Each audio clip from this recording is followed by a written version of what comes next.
Hello friends, welcome to my channel. ఇప్పుడు మనం home made garam masala ఎలా ప్రిపేర్ చేయాలో చూద్దాం. దీనికి కావాల్సిన ఐటమ్స్ ఏంటి అంటే జీలకర్ర, ధనియాలు, ఎండుమిర్చి, అలానే బిర్యానీ దినుసులన్నీ తీసుకోవాలి. అన్నీ 1 టేబుల్ స్పూన్ సరిపోతాయి, కానీ చెక్కలు మొగ్గలు మాత్రం ఎక్కువగా తీసుకోవాలి. అవి ఎంత క్వాంటిటీ తీసుకున్నా సరిపోతుంది. ఇక్కడ నేనైతే ధనియాలు యాడ్ చేయడం మర్చిపోయాను.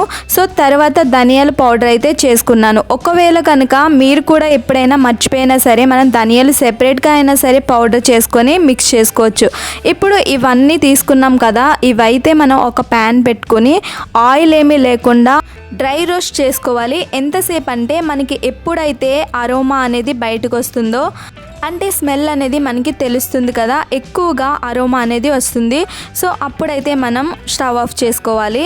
ఇది జస్ట్ 1 to 2 మినిట్స్లో అయితే కంప్లీట్ అయిపోతుంది. మనం కంప్లీట్ అయిన తర్వాత ఒక ప్లేట్లోకి తీసుకుని చల్లారి పెట్టుకోవాలి.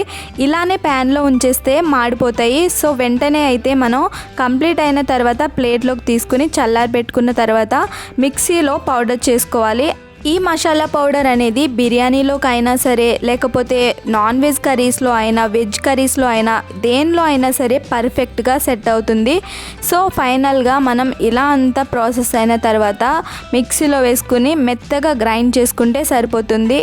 చూసారా ఎంత పొగలు వస్తున్నాయో? ఇంత వేడి మీద అయితే మాత్రం మీరు అస్సలు గ్రైండ్ చేయకండి, ఎందుకంటే వేడిది మాత్రం మిక్సీలో అస్సలు గ్రైండ్ చేయకూడదు. చల్లారిన తర్వాత మాత్రమే మీరు గ్రైండ్ చేసుకోండి.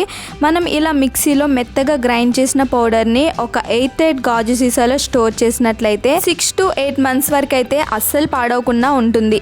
ఈ వీడియో నచ్చితే ప్లీజ్ లైక్ చేయండి, మన ఛానల్ని తప్పకుండా సబ్స్క్రైబ్ చేసుకోండి.